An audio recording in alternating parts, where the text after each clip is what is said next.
The pastor is the one who's authorized to do that publicly in the assembly of the believers. So he's the one who stands up in the pulpit, who preaches on God's behalf to that congregation, who administers the sacraments of baptism and Holy Communion and pronounces the absolution upon the congregation. He is the one who is called to do that, and that is for the sake of good order in the church.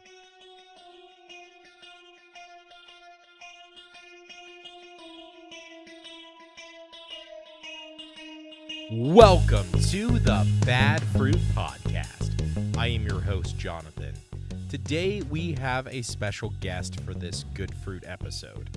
We are joined once again by Pastor Hagerman from a local Lutheran church around here, and he was on the podcast last year. We talked about the sacraments. I'll go ahead and link to that on our Facebook page if you're interested in listening to that. It was a really, really great conversation, and if you're just curious about the Lutheran position on communion and baptism, we addressed those things in that episode. And like I said, I think it was a great episode. Today he's come back and we're talking about something that I think is really important. We're talking about the church and what it means to be a pastor and what that actually looks like. The last couple weeks we have been talking about church hurt, and Judah was here with his wife last week. And the week before, he was here talking about his experience of what was going on at his church and the cover-up culture. And so I thought that it would be really great to have this conversation about what it actually means to be the church and what it means to be a pastor and what that looks like. And so while it has nothing to do with the episodes of the last 2 weeks on church hurt, this is just Pastor Hagerman talking about what it means to be a pastor, but I think it's a great companion piece to the conversations that we've had. I also do ask him about church hurt and about some of those things, and so there is a little bit of a connection there. All right, without any further ado, we'll get to the episode, and so here's my conversation with Pastor Hagerman this week. Welcome to the podcast. Thanks for having me, Jonathan. Yeah, we had you on here last year, I believe, and we talked about the sacraments, and that was a really great conversation. And I'll link to that on our Facebook page if you're interested to hear our previous conversation. But today we are going to be having a conversation about something else that I think is really important. We're going to be talking about pastors, what it means to be a pastor, and there's a lot to that. It's not simply, okay, they get up there and preach on Sunday morning. Or maybe it is that simple. I don't know. Is it that simple or is it a little more complicated? It's a little bit more complicated than that, although that is, I always maintain that that's the most important thing that we do as pastors is get up and preach on Sunday mornings. But that's our reason for existence, our raison d'être, if you would. But, you know, we do have, we obviously do a lot of other things too. Sure, yeah. So before we talk about pastors, I think that it might be kind of interesting to start the conversation by talking about what the church is. So obviously we're sitting at your church today. So this is a church. I actually go to a different church, so that is also a church. We are part of a denomination. We're both LCMS, so that is also kind of a church, right? The LCMS church. And yet we would also say that we're part of the larger Christendom of all of Christianity, those who are Nicene Christians who affirm the Trinity and the Bible and what it says. So when we talk about being a pastor of a church, what do we mean by church? And what does that mean to you? So in the Lutheran Church, we have traditionally understood the church as being the people of God gathered around word and sacrament. So God's people, believers everywhere, who gather to worship, to receive God's gifts in his word and in the sacraments, the gifts of forgiveness of sins and eternal life and salvation and all of those wonderful things that God has blessed us with. So the church is fundamentally a group of people gathered together to do a specific thing.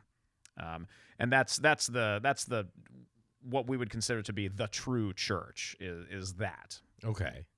And so obviously there's different contexts to that. A Baptist might call them ordinances, but they're still gathering together to hear the gospel proclaimed. And while they're not a sacrament, they still practice communion and baptize people. So it's still gathering around those same basic things. Yes. So we would say that any Christian group that is gathered around the word and, the sacraments as they would consider them to be, is indeed the church. Sure. So, the denomination you're a part of doesn't really matter in that sense. It's still the church. God is still there. Christ is still there. People are being brought to faith. They're being saved. They're having their sins forgiven. All those things. Mm-hmm. And so, is the church? I just thought of this question, but is the church only Christians, or so is there a visible church and an invisible church sort of thing? Like, not everybody that shows up on Sunday morning necessarily is actually a believer. There could be people who just stumble in randomly, or they're still, maybe they got invited and they're still on the fence on whether or not they agree with all of this. So is the church considered just those who are believers, or is it anybody that's in the building at that time? The church is just those who are the believers. Okay. That is the church. Mm-hmm. Those who are there for other reasons, we would consider to be hypocrites, people who are just there because their families are there, or they're chasing after a girl or something like that, and they don't really have faith. They're not really part of the true church. Gotcha. So you mentioned the visible and invisible church. Yeah. That's not really a Lutheran concept. Right. We would say that the church is both visible and invisible. Okay. It's visible in the sense that you can always know where it is. So Gotcha. When you see a group of people gathered around the word and sacraments, you know that the church is there.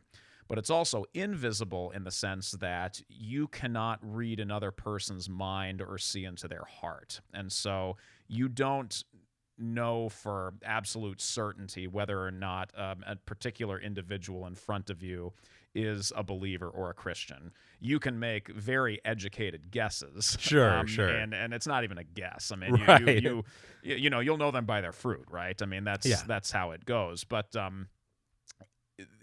you can't read another person's mind for Right. sure. So, like, for instance, I myself, I preach the word. I try to live in a way that's in accordance with God's word, and yet, for all you know, I could be a total hypocrite. Sure. And that does happen sometimes. I mean, you have even pastors who fall into sin and unrepentant sin, and that kind of stuff does happen. And so, you never know with absolute certainty if the person you're talking to is a Christian. Now you can feel confident about your own salvation. Sure.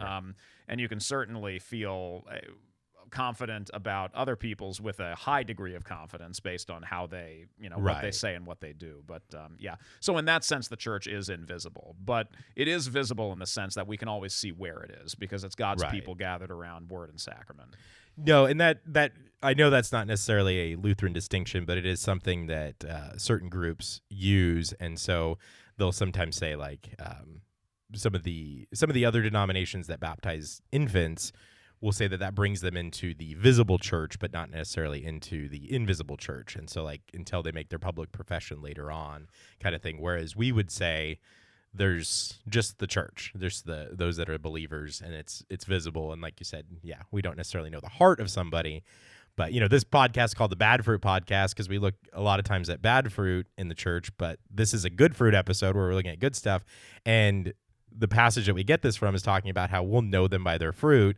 And, I think that, I've seen the fruit in your life the short amount of time that I've known you. I think with confidence I can say you are a believer in Christ. Well, good. I'm glad you think so.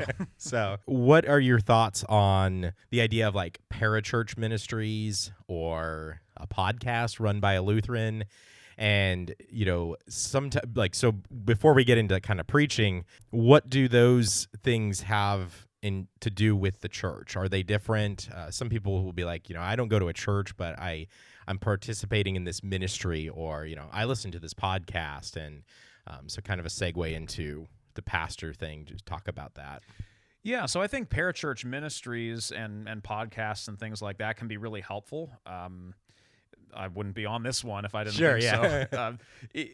There's a lot of different ways to get the word out there, and a lot of different ways to serve your neighbor as Christ has commanded us to do. So a lot of these parachurch ministries are involved in human care stuff, and there's things like the Lutheran Student Center over at the MSU's campus. So it's a place where college students can get Yeah. together and do Bible study and things like that. And so all of those things are great. But it's not a substitute for being gathered with God's people for the exclusive purpose of receiving the word, hearing the word preached to them, and receiving the sacrament together. There is a fundamental difference between gathering together for a divine service and doing some of these things out on your own or with some friends, participating in a certain element of what the church does, like human care and service and all that kind of stuff. Sure. And all that stuff is great. I'm not saying we shouldn't do any of it or that it's bad or anything like Right. that. But it's not, strictly speaking, the gathering of the quote unquote church. Right. Yeah. It's more maybe supplemental to that, or just like you said, I like what you said there. It's participating in a good work, right? Or acts of service, loving your neighbor, and there's a lot of great podcasts out there, and that maybe do teaching on a specific topic, or like this one, we kind of talk about a lot of different things. We do church history, we do conversations with pastors, we've talked about a lot of different things, interviews and stuff. So again, I've said this multiple times, like, I am not a substitute. I'm not even trying to be a substitute for a church or a pastor. I'm just a lay member of a church who likes to talk theology and look at what's kind of going on within evangelicalism. So yeah. And I think about an organization, something like Convoy of Hope, for instance, Sure. that does wonderful work in many different parts of the world and of the country, and headquartered right here in Springfield. Yeah. And so it's a great organization. We've done some things with them before, and yeah, they're great.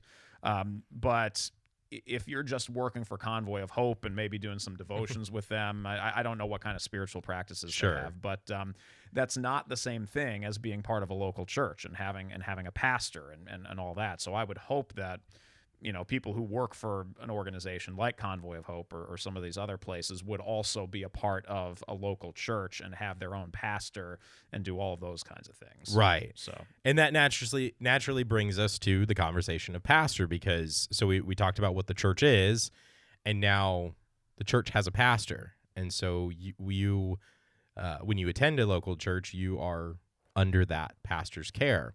So kind of to get into this, what makes someone a pastor? Is it their education? Is it their desire to serve? Is it because they, were called by a congregation? Is it because they just, really wanted to be the pastor? What makes someone a pastor? And kind of tied to that too, you are a pastor, but I do not attend this church. So are you my pastor? Because you're a pastor and we're both part of the same denomination. So I'll start with the beginning there. What makes a person a pastor? What makes you a pastor is that you are called. You are called by God through the church. And that's an important distinction to make, because I think a lot of Christians would understand the call as being something like a sort of a subjective experience that you have. You just really feel like God has called you to the ministry. And, I kind of had that subjective experience myself. And so, but one of the things they teach you pretty early on at seminary, at least Lutheran seminary, is that you're not called yet. Gotcha. You are here because you desire to be here. You desire to serve as a pastor, and you feel like that's a way that you could serve the church. But you're not a pastor until the church calls you as a pastor. Okay. So the church has to say that, yes, we want this man to do that. And the organization that issues the call is not the denomination. It's not the Lutheran Church Missouri Synod that's calling me to be a pastor. It's Trinity Lutheran Church that has called me to be a pastor. Gotcha. And at your congregation, it's Redeemer Lutheran Church that has called your pastors to be their pastors. So and that's how we understand the call to operate, is through a local congregation. The people gathered around word and sacrament, they call a man to serve as their pastor, to be the one who preaches the word and administers the sacraments in their midst, and cares for the members and does all of those kinds of things. So, it's the congregation that issues the call. The Lutheran Church Missouri Synod is a denomination of congregations that have come together because they share a common confession of faith and want to make sure that they do things decently and in good order and have some organization and some national leadership and that kind of stuff. Sure. So the congregations in the LCMS have voluntarily said, we are going to allow this national synodical organization to be in charge of training and equipping our pastors, because this is the organization that we have developed in coming together. And so we're gonna centralize that in our seminaries. We're going to allow the synod and the seminaries to do the training for our pastors, so that when we're ready to call somebody, we can call someone with a very high degree of confidence that that person is going to be well trained, he's going to be faithful, and he's going to understand what he needs to do, and he'll be able to do that for us. The call comes from the congregation. So if the synod dissolves tomorrow and all of the seminaries just stop working, a pastor could still exist. A congregation could still call somebody. And they may not have seminary training, but they could still call somebody. Yes, absolutely. It is ultimately up to the congregation who they're going to call to serve as their pastor. Now, if the congregation wants to remain a member of synod in good standing, they're going to call somebody that the synod has trained, and so that's just part of being in this organization. Right. Yeah. No, I meant like if just society were to collapse or something like that, where we were no longer able to function that capacity, we don't tie it necessarily to the formation. We're saying that formation is for good, right order, and so that that person's trained. But ultimately, the church is going to function, and the office of the pastor is dependent upon the how it's set up, and so God's people will call their pastor. So I guess that was kind of my point. Yes, is like, yes, that's absolutely kind right. of reinforcing your point, I guess, to say that it actually isn't necessarily the formation or the training that makes someone a pastor. It's that they are called to serve at that church. Yeah, it's the call that Right. ultimately makes a pastor. So And in that, because we are at two separate churches, so then that would mean that you are not my pastor. You are a pastor. That's correct. Yeah, I am not responsible for your spiritual welfare in the same sense that your pastors at Redeemer are. Now, Sure. obviously, do I care about your spiritual Right, yeah. welfare? Of course I do. But my procedure, if I were to ever find out that you needed help in some way, Sure. spiritual help, would be to encourage you to go talk to your pastor and maybe talk to him myself a little bit and just say, Sure. hey, your member's struggling with this. They need some assistance with this, and I'll be happy to help however I can. But Right. ultimately, it's your pastor's responsibility to care for you. Sure. Which is why church membership is so important, and knowing where you are as a member. It's not just an administrative thing for numbers purposes. It's so that you know who your pastor is, and you know who the person that you are supposed to go to for spiritual assistance and all of that. Yeah. No, that makes so much sense, because if you're called by this congregation in this context, then the people that gather here are the ones whose souls you're shepherding, right? You're an under shepherd, caring for these souls. And so because I go to and am a member at a different church, that's the pastor that I would look to. We talked a little bit about, or you mentioned the word and sacrament. And so I'm kind of curious what, getting more into the nitty gritty of kind of the role of the pastor. When we say word and sacrament, how does that look like as a pastor, and what makes that different from a lay member doing things? Like what distinguishes that? Can a lay member not preach the gospel? Can a lay member not administer sacraments, or is that something that is specifically ascribed to a pastor? Yeah, so for the sake of good order, the church God has established the office of the holy ministry that the church maintains in its midst.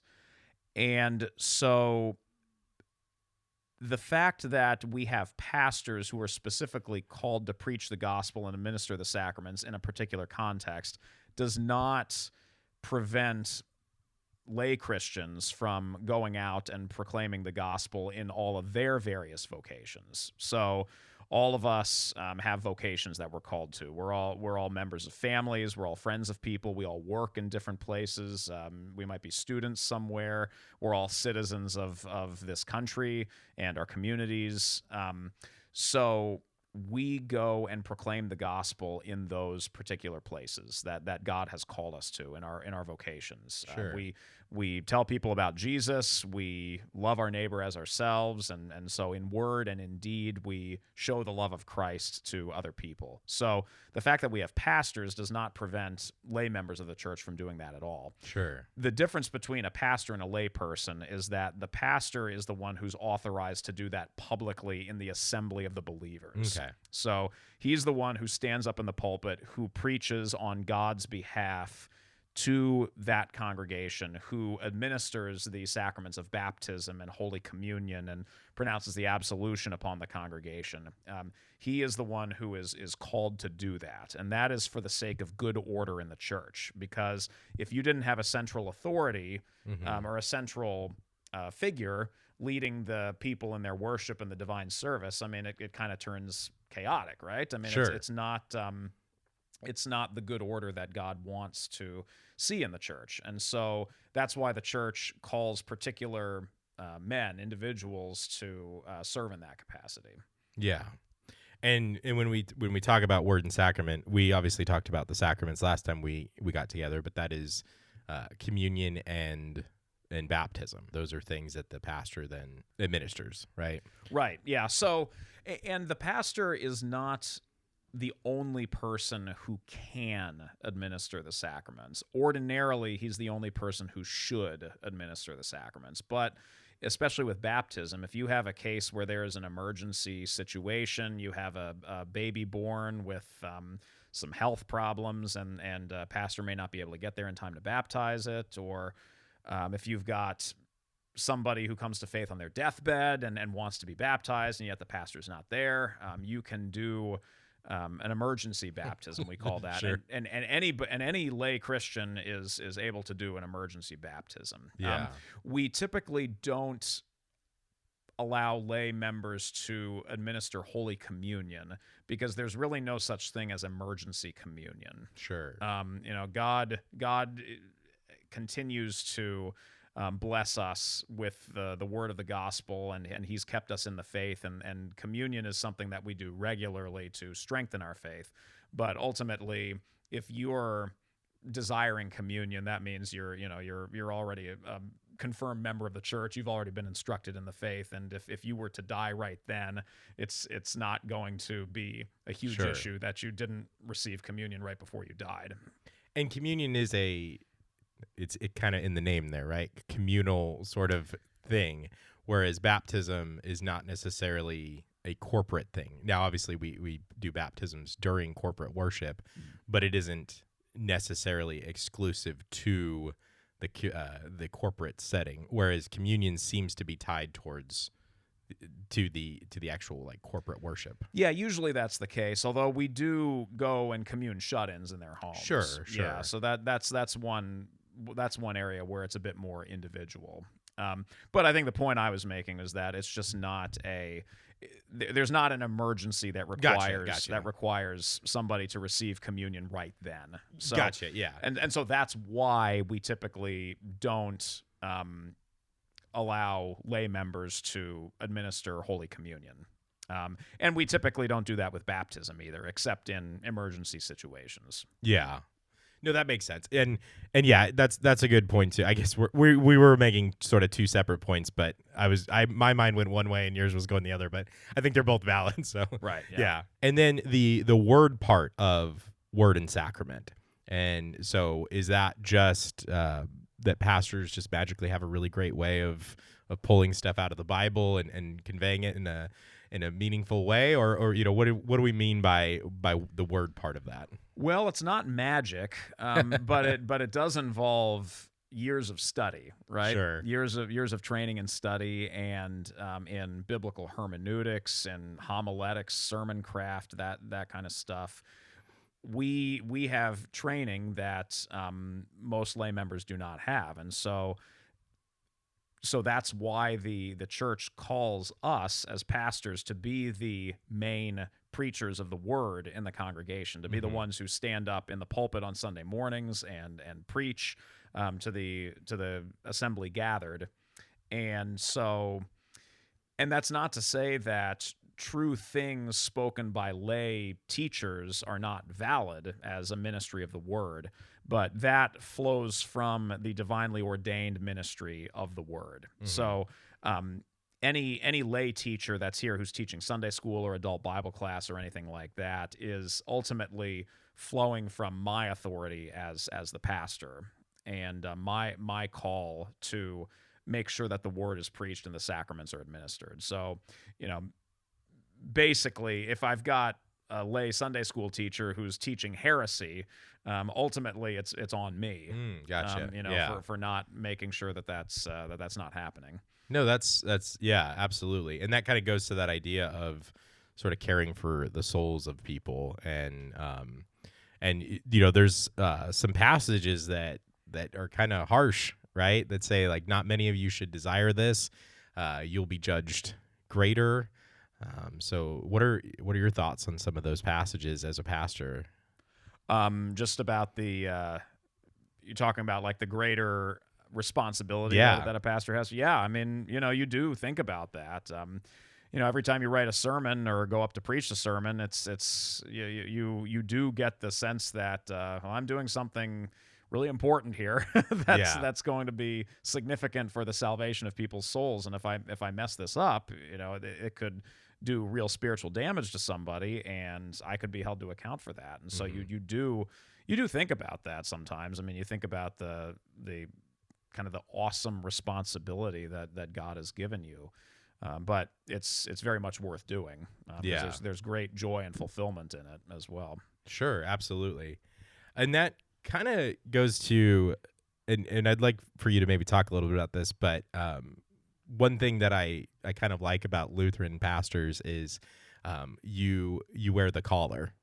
And if you could talk a little bit about what that is and why you wear that, because I think that actually ties a little bit into what you were just saying there. So for those that don't know, what I mean by that is, if you ever seen a pastor or a minister wearing like a black shirt with just a little white collar, little white spot right there. And the way I had heard it was one way, so I'm just kind of curious for you to talk about it. Well, I'd be interested to hear what you've heard, because I don't know that there is a definitive explanation for the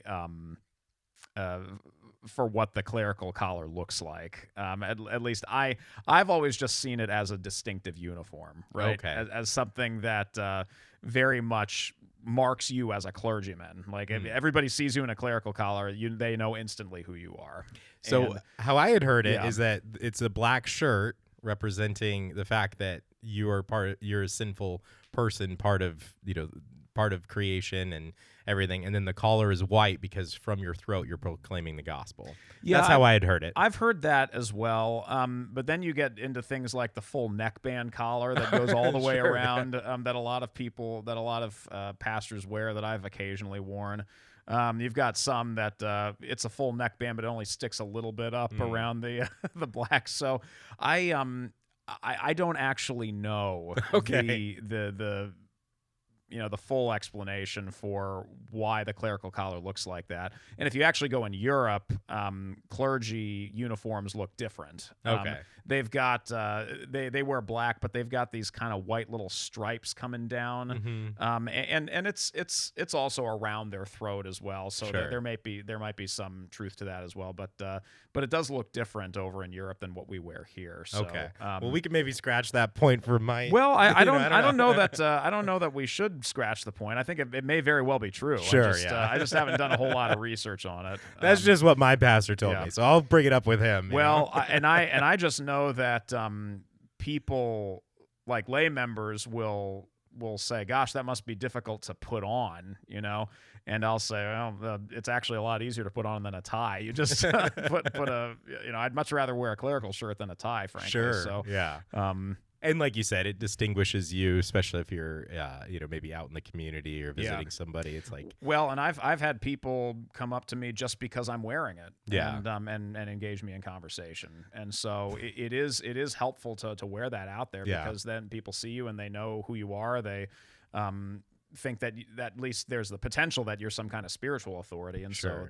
so they might strike up a conversation with you or ask you, and it can be a good evangelism tool. yeah. Do they think you're Catholic sometimes? That's happened Yeah. before.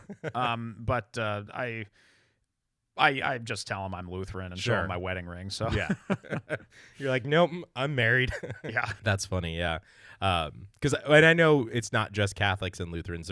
There's a few different churches that wear Yeah, them. So. Episcopalians, Anglicans tend Yeah. to wear them as well. I think a few Presbyterians might too. Yeah, some of the so, more liturgical minded Yeah. Presbyterians might wear them. Yeah, and that kind of goes to the other side. What is the name of the robe? Isn't there a specific name? It's not just robe. And why do Lutheran pastors wear those? Okay, yeah. So I can tell you a little bit more about that. Okay. The vestments, yeah. So there's actually a few different kinds of vestments that pastors wear. There's what you'll most often see a Lutheran pastor wearing these days is called an alb, A-L-B, and that's just a white robe. It may have some designs around the sleeves or something like that, but it's just kind of a simple white robe. And the symbolism there is the righteousness that Christ covers us with. Okay. And so the key thing about an alb is that it's not just pastors who can wear them. Lay people who are assisting in the divine service will also sometimes wear them. So at our congregation, for instance, our elders who assist with communion distribution, they will put on an alb as well. Our vicar, who is a pastor in training, but not a pastor yet, he will wear an alb. The distinctive vestment of a pastor is called a stole. And that is like a long... it can be made out of a lot of different materials, silk or wool or something like that. It's a long thing, kind of like a scarf type thing that goes around the neck, but it hangs down to about your knees or your shins, maybe, depending on how long it is. And that is the symbol of pastoral authority. Okay. And the reason why it's the yoke of Christ. Right? So Jesus says in Matthew 11, come to me, all who labor and are heavy laden, I will give you rest. Take my yoke upon you, and then for my yoke is easy and my burden is light. And so the stole symbolizes the yoke of Christ, but the fact that it is light and it hangs easily symbolizes the fact that it is that it's a light burden that he gives us. Yeah. So that's the stole and the alb. That is what you're going to see in most Lutheran churches these days, is the pastor wearing a stole and an alb. Other vestments that were maybe a bit more popular, several decades ago that are still sometimes worn, I still sometimes wear it, is the cassock and surplice. I've never heard of that. Yeah. The cassock is a black robe that buttons all the way up in the front, and the surplice is a white almost kind of like a shirt that goes over the black. Okay. And there's a couple different styles of cassock and surplice. There's the Roman style, which comes down to your waist, and then there's the Anglican style, which hangs a lot lower. And so that the symbolism there is definitely what you were talking about with like the clerical collar. Okay. Kind of. And so the black symbolizes the sin, but it's covered by something white, Gotcha. which symbolizes the righteousness that we have. And then you would wear a stole with that as well. Then there's other vestments like the chasuble, which is Also have not heard of that. Oh, I haven't heard of that one. Okay. That is a kind of a large, not a cape because it goes over your front as well.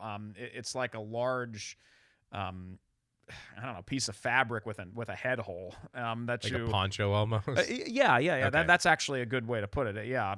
So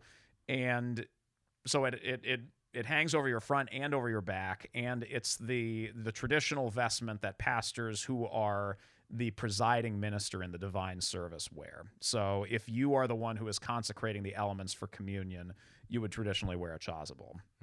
I own chasubles. I wear them every Sunday. Oh, okay.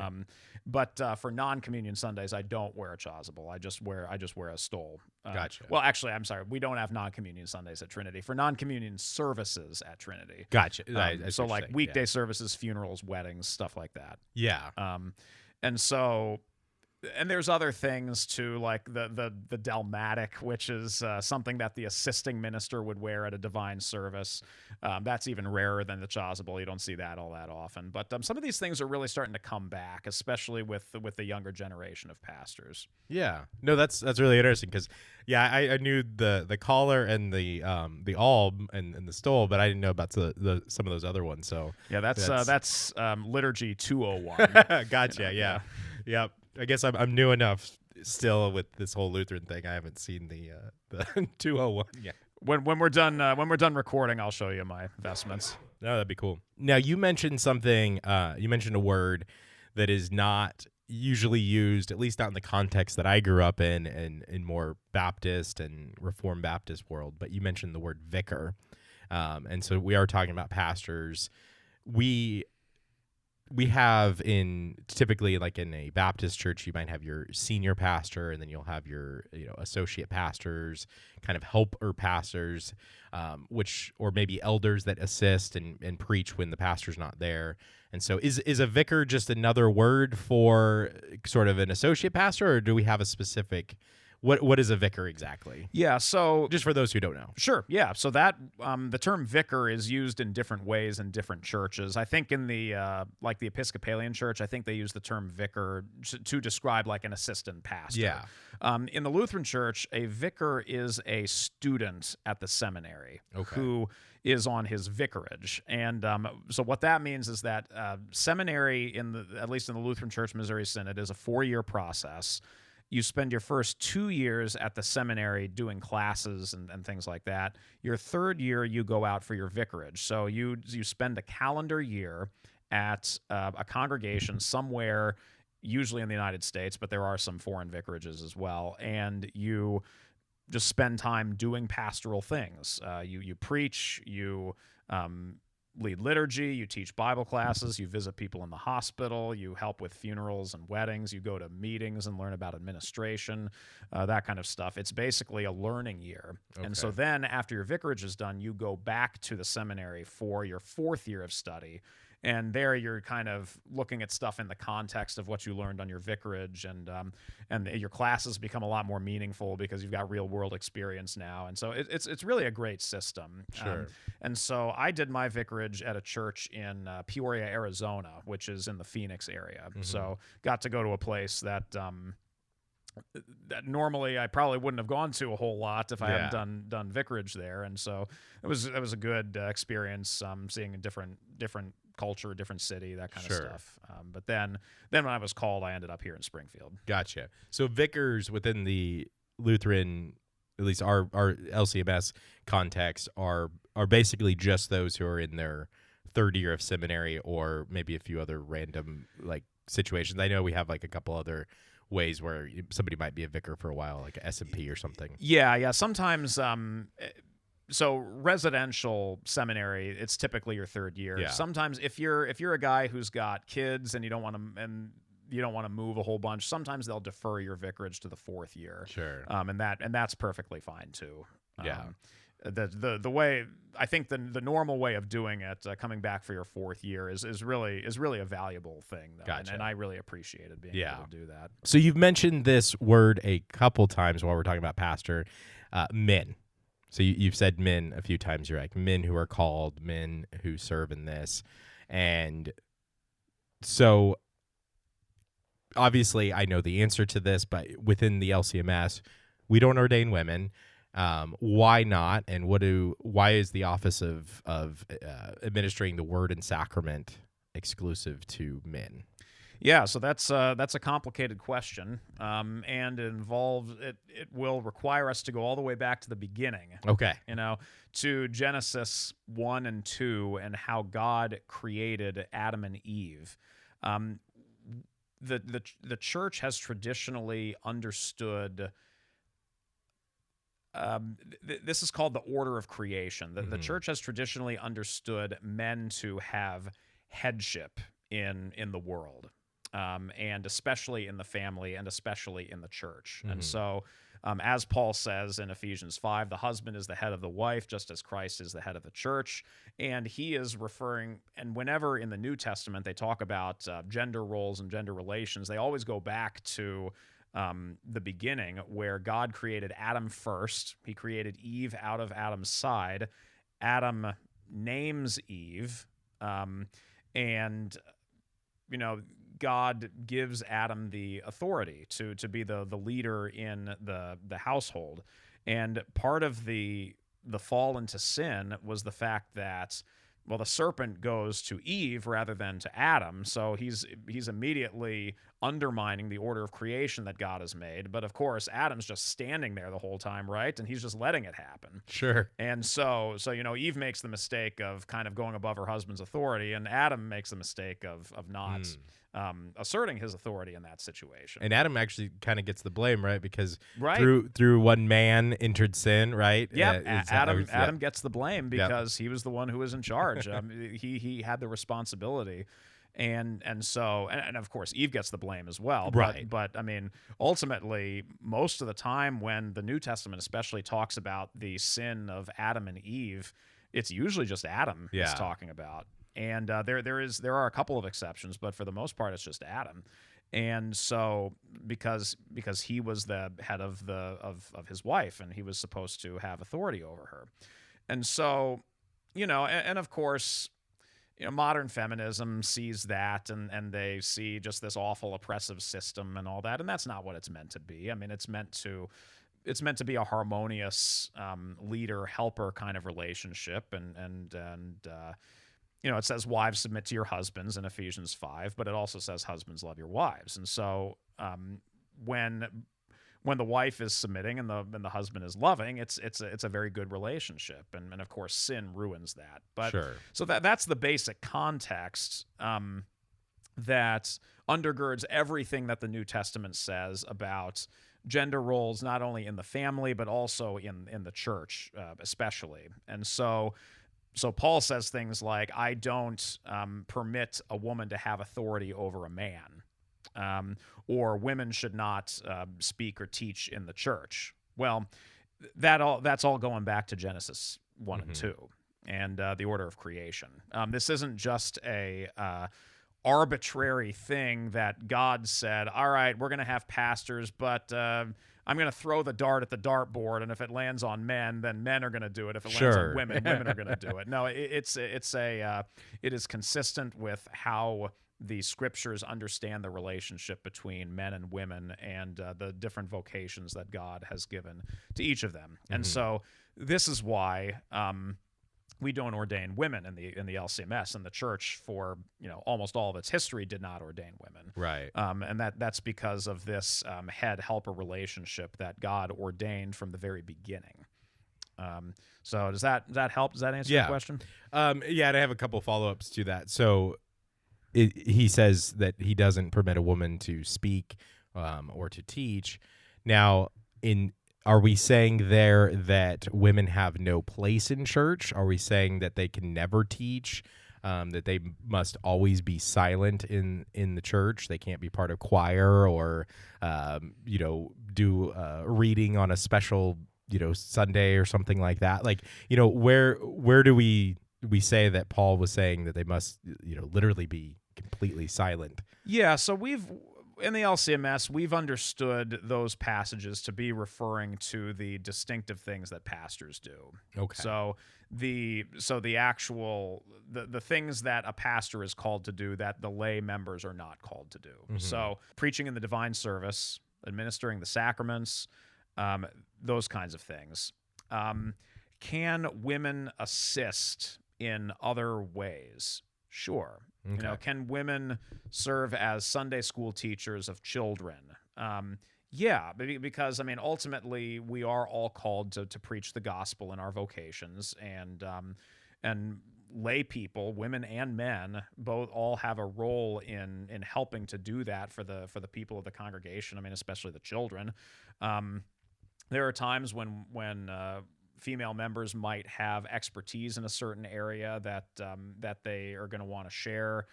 We had a couple of ladies from Newborns in Need and Sammy's Window come here a few weeks ago and lead a Bible class for us, just kind of talking about the work that they do. Sure, yeah. So it doesn't preclude any kind of teaching by women, but the stuff that is unique and intrinsic to the pastoral office, which is the leadership position in the church, is reserved for men.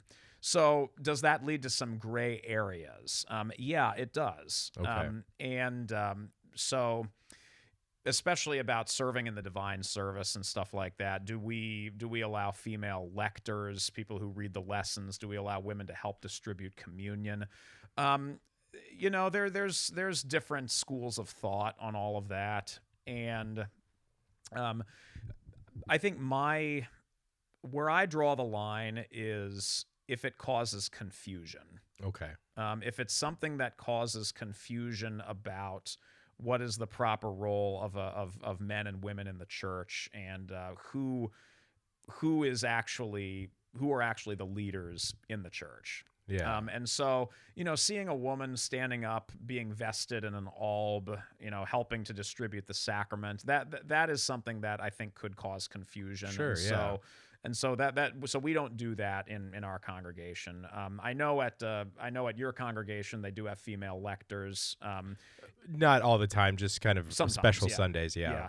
In our congregation, it's just the pastor who does the reading. Gotcha, So yeah. it's not even an issue here, really. Right. But but it is something that the congregation I grew up in had female lectors. Gotcha. The one I went to in college, they had them as well. And so those are things that you just have to wrestle with and think about. Sure. What am I projecting? What am I saying by having women in this position? Yeah. And that may be different depending on your context. Sure, yeah. And so you have to make those decisions wisely. At most congregations will also, the board of elders, which is the group that's most directly assigned to supervise the pastor and make sure he's doing what he's supposed to do.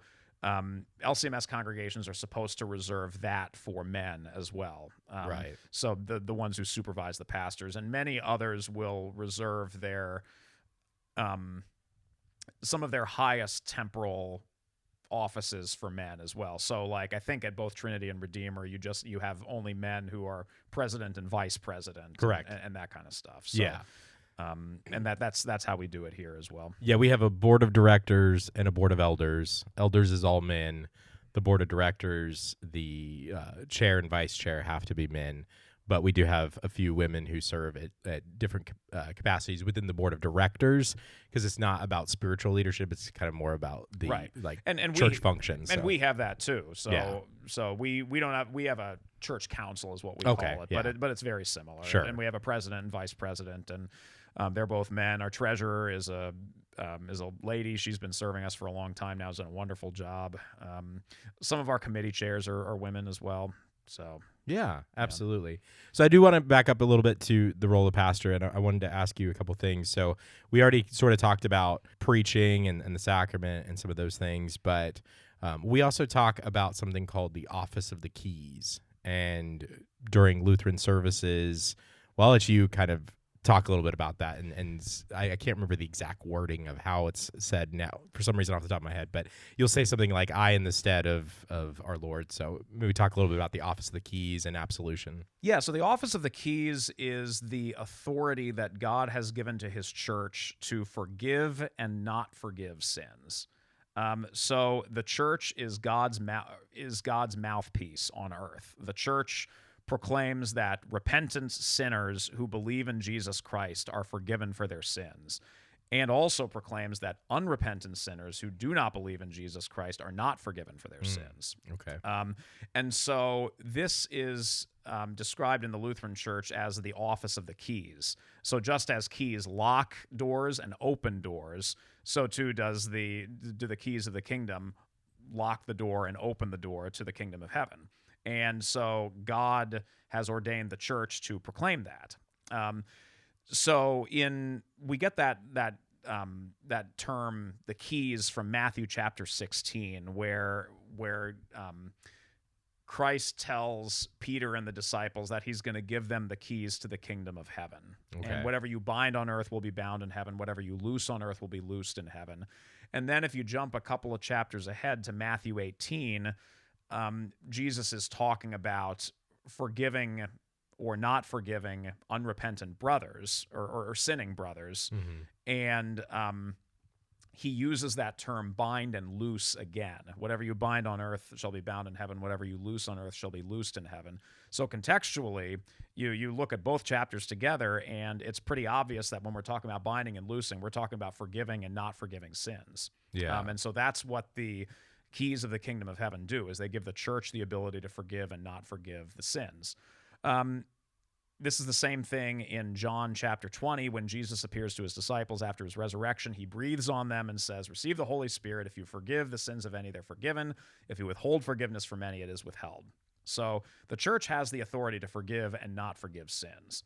So ordinarily, the office of the keys is publicly administered by the guy who's called to proclaim the word and administer the sacraments, who is the pastor. Right. So in the divine service, the congregation will confess its sins, and I will respond with, as a called and ordained servant of the word, I therefore forgive you all of your sins, in the name of the Father and of the Son and of the Holy Spirit. And that's because we believe that Christ has given that authority to his church, and particularly to the ones who are called to administer that authority in his name. Mm-hmm. So, yeah, that is something that can be off-putting for Christians who are not familiar with that kind of a language. Sure. It's kind of like, well, who is he to say that he forgives my sins? Only Jesus can forgive my sins. But Jesus gives that authority to his church. I mean, it's right there in the scriptures. Sure. Would you say that that's similar to how we believe in like with the sacraments like baptism and communion? It's not just water, it's not just bread and wine, it's the word with that.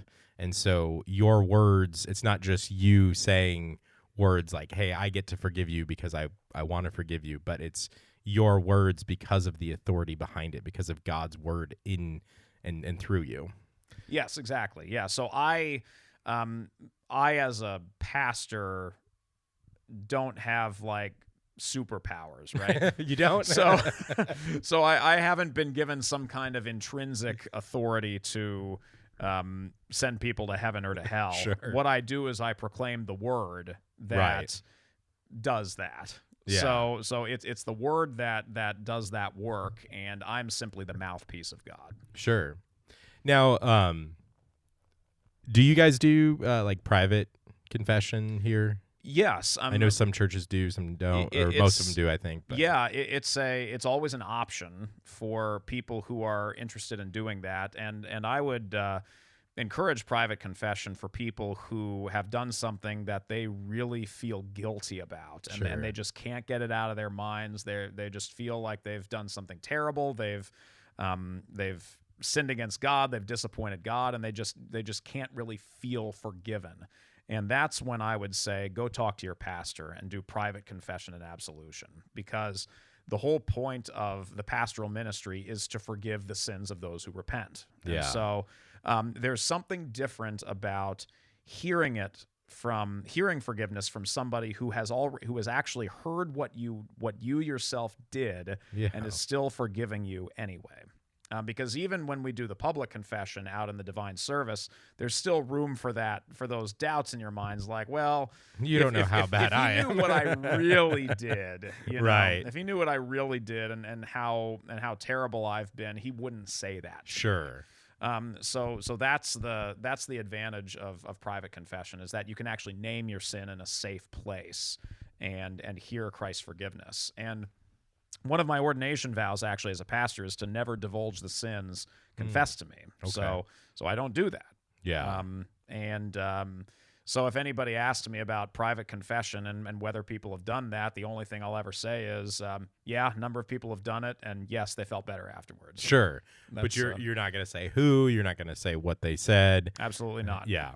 And so that kind of goes a lot along with, what we were talking about, that heavy burden and weight of, you're caring for the souls of these people. And honestly, part of that is to maintain that vow, because you're not really loving your neighbor and the congregation that you've been called to if you're just going around gossiping, Right. Hey, well, Bob's, he's struggling with right, this. Exactly. Yeah, it's like, that's not very loving. And I'll also never do something like, well, 9 years ago, I was doing private confession with somebody, and they confessed to me X. Sure. And I just wanted them to know how much God loves them and forgives them and that kind of stuff. Just say that in a sermon or something like that. You never do that. I mean, you don't divulge the sins that were confessed to you, regardless of whether you give names or not. I mean, that's true. That's true. Because that person is going to be sitting there and going to be like, he's talking about me. Right. And even though you never said it, it still kind of goes there. So if sins show up in a sermon, it's purely coincidental, then, is what you're saying? Well, yeah. I mean, you're never.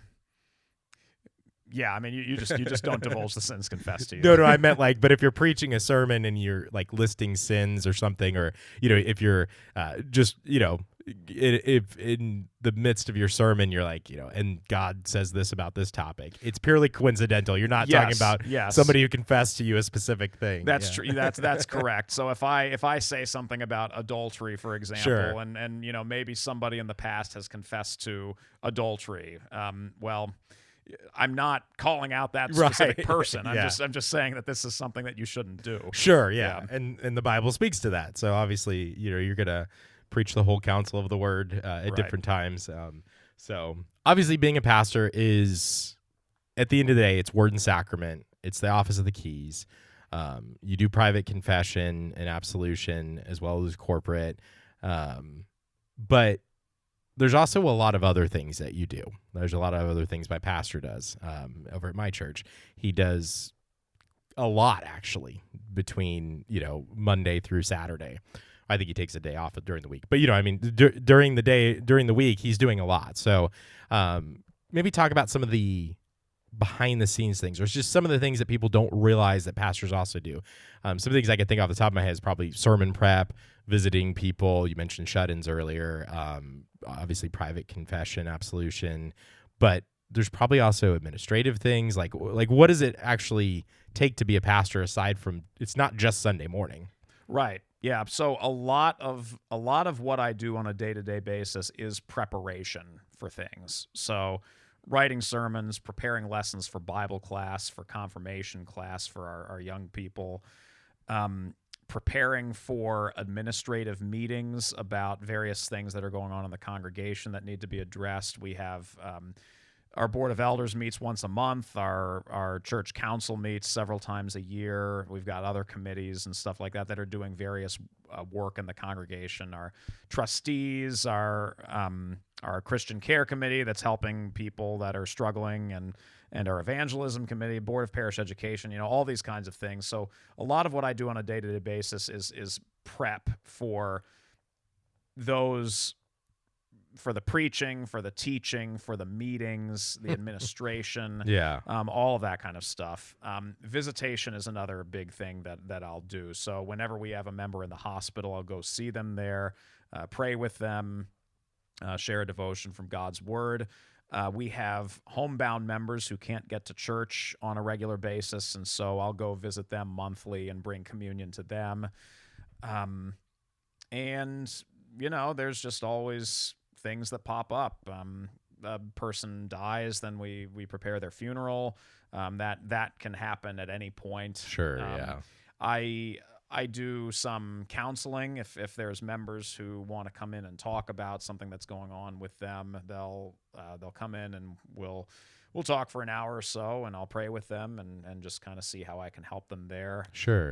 Premarital counseling, if I'm going to be officiating a wedding, that's something that I require of anybody that I'm going to do the wedding for. They have to come in for premarital counseling. Okay. So just a lot of things like that. Yeah. It's I had somebody shadow me for a day once for like a project for school. Yeah. And I kind of warned them. I was like, "Are you sure you want to shadow me? Because what you're going to see is me sitting at a computer all day." Like that's what you're going to see, because I'm writing sermons, I'm doing Bible class prep, and I can't really, if I'm doing a counseling session with somebody, I can't be like, "Hey, this high schooler is going to sit in with me. Is that okay?" Right. I can't really do that. So, my everyday work in a lot of ways is kind of boring, at least to the outsider looking. Sure, in. Sure. And if you just wanted to watch me do my job, it's just kind of sitting at the computer typing. Right. And but that's all preparing for the main things that I'm here to do, which is preach in the divine service and do all that. I mean, that's why I got into this gig, was to do those things. Yeah. But that requires a lot of prep work. Right. You're basically writing a 2,000 to 3,000 word paper whenever you're preaching. Yeah. And so that takes time. Sure, absolutely. And you go back to the original languages every week too, don't you? Well, some pastors do. Some are better about that than others. I'd be kind of joking a little bit there. Well, I mean, I work with some of the Greek and Hebrew. Do you? At times, but some of the guys are really, really big into the languages, and God bless them. I'm glad there are people who really study that hard, because we need people to do that. Right. And so when you were in seminary, so do they prepare you for all of the this wide scope of things that you're doing? So you're doing administrative things, you're doing counseling, you're doing prep. I'm assuming for sure they do languages and sermon prep and hermeneutics and things like that, but do they also prepare you for these other things too? Yeah, to a degree. I mean, a lot of it can only really be learned through experience, and that's what your vicarage year is for. Sure. To experience and see a lot of that stuff, especially in terms of administration.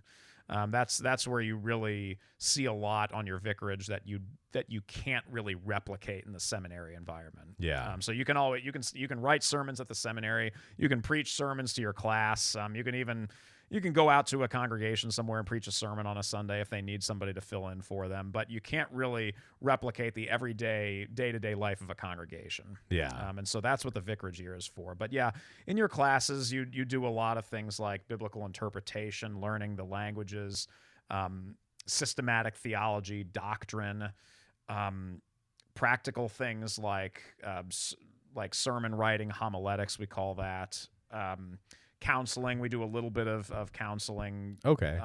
We are not licensed counselors, by the way. Sure. So we can offer some spiritual support and wisdom, but yeah, if you're looking for a therapist, your pastor might be a good place to get started, but he can hopefully refer you to a professional if you need that. Right. And then things like education classes, kind of like basic, how do you teach a class, that kind of stuff. Yeah. And classes in church history, just how the church's theology has evolved over the last 2,000 years. It's a very, very broad education. Basically getting you competent to be a starting pastor in the Lutheran Church Missouri Yeah. Synod, but you learn so much once you get out into the field as well. Yeah. And if you don't grow in your skills and your knowledge from when you were ordained to several years later, then that means you evidently haven't really had to do a whole lot because Sure. yeah.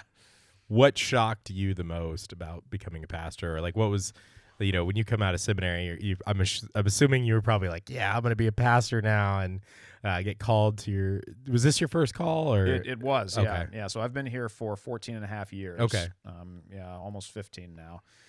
And like, what was the thing you maybe felt you were least prepared for?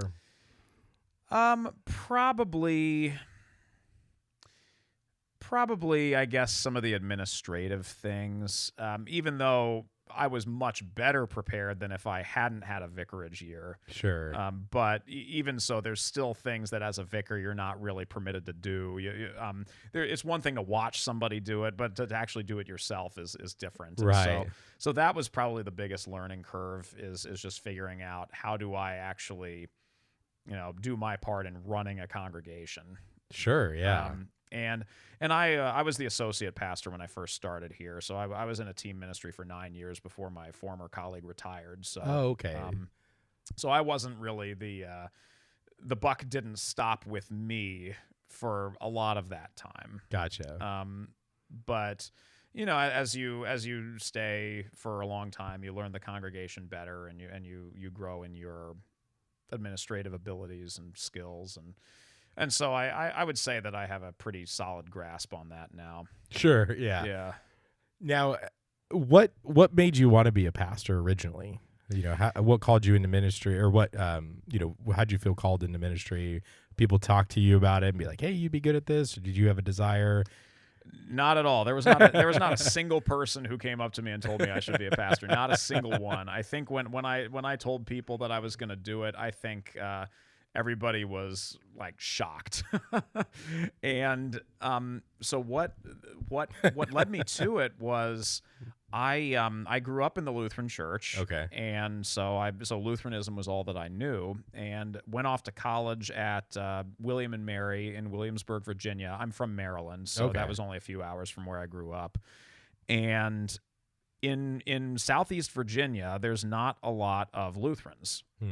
Most of it's kind of like here in Springfield, right? Sure, yeah. Most of the Christians in Southeast Virginia would be like Methodist or Baptist, maybe some Pentecostal influence, a lot of non-denominational churches as well. A lot like here. Yeah, it's very much and like so that was really for the first time where I was really starting to be confronted with different Christian practices, because there were a lot of campus ministries. I was sort of getting involved in some of that stuff. Some of the friends I met on my freshman hall were involved in campus ministry. So I went to some of these more evangelically inclined groups, and was confronted with something very different. Yeah, and it just kind of felt like this is just off to me. Like I don't know why I've never seen this before. This just seems weird. Like why does everybody around me seem to be so gung-ho and emotional about their faith, and I'm just kind of here like, what's wrong with me? Is there something wrong with my faith? And so what that did was that caused me to do a lot of study and research. Okay. And kind of rediscovered the gospel that you just kind of take that for granted if you grow up in the Lutheran Church. But I got to the point where I wasn't really taking it for granted anymore, and I realized how important and powerful it was, and I realized how much I enjoyed discussing these issues with other Christians, and just kind of sharing what I believed and hearing their side of things, and I kind of thought to myself, okay, well, who does that kind of stuff? Sure, pastors do that kind of stuff, And so that's not always a good reason to get into ministry, because there are people who are theologically minded but don't really possess the people skills to be able to be good pastors. They could be great lay theologians, but not necessarily pastors. And so, there were those questions as well. But it turns out it worked out pretty well. some people may argue about my people skills,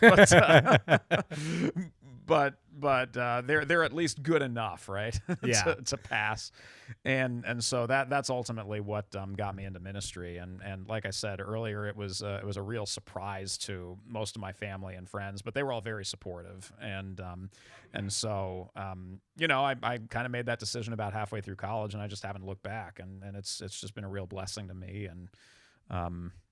and I hope I've been able to be a blessing to this congregation and to others that I've ministered to over the years. Yeah. Well, they haven't kicked you out, so I guess Not yet. Which that thought just popped in. So if a congregation calls, can a congregation remove a pastor? Can they kick that person out, or is it kind of like, well, we called you, so we're stuck with you? So there are basically 3 legitimate reasons for removing a pastor in the Lutheran Church Missouri Synod. I think in a lot of other denominations, if you just don't like how he's preaching the sermons, or if the church isn't growing enough, you can just kind of say take a hike. But Right. you can't do that in the Lutheran Church because of the call. Okay. Once you've been called, that is your call, and that's where you're supposed to be. So, but there are 3 legitimate reasons for removing a pastor from office. One of them is false doctrine. If a pastor is preaching falsely and leading his flock astray, you remove him from office. One is an immoral life. So if the pastor is found to be living immorally, if he commits adultery, Sure. if he is embezzling from the church, or anything like that, and that's found out, then yes, you have legitimate grounds to remove him.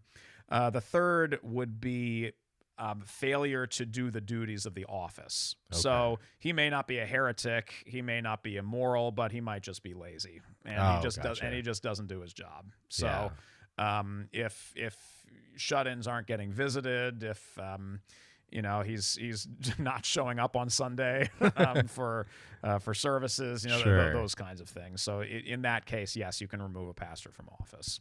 Gotcha, but it's not necessarily going to be over.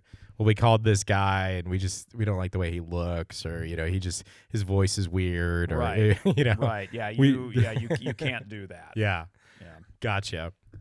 No, that's good, because then it puts the emphasis on what his actual job is, right? Word, sacrament, the office, the keys, and all of that. Now, within modern evangelicalism, we talk a lot about this on the podcast.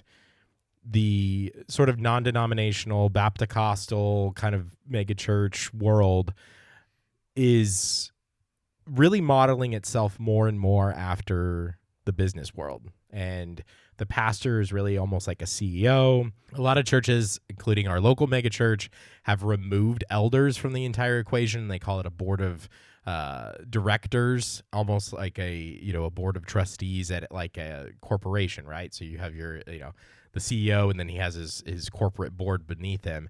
And so a lot of churches are kind of functioning that way, or at least structuring themselves that way. And so what is there any benefit to that? Why have we not gone that way? And like, what are your thoughts kind of on that structure, and how is a pastor different than a CEO? Yeah, so that's a complicated question, because the larger your church gets, the more corporate your model almost needs to be. Sure. In order to efficiently run the ministry. And if you're in a mega church as the senior pastor of the mega church, I mean, there's just no way you can actually know the people in your congregation. Sure. And so you kind of have to delegate some of that authority to others.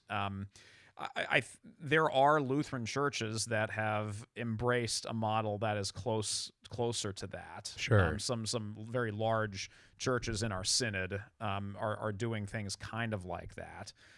They probably still have a board of elders that's responsible for watching the pastor and doing all those kinds of things. But it's not intrinsically sinful to borrow those kinds of leadership concepts from the secular world, but you have to do it very carefully, and you have to make sure that the the main purpose of what you're doing is word and sacrament ministry. Yeah. Now that kind of model doesn't work at all in small churches. Sure. Because there it's just very much volunteer led and that kind of thing. Here, my congregation is like a stereotypical mid-sized church. Okay. To where there's sort of some elements of both. So we have staff that handles a lot of stuff. So we have an office manager that does a lot more than just a secretary. Sure. I mean, she handles a lot of different things. And whereas in a smaller church, you'd probably just have a secretary that answers the phone, maybe prints the bulletins, and Right. that's about it. But our office manager is a lot more involved in personnel supervision and those kinds of things.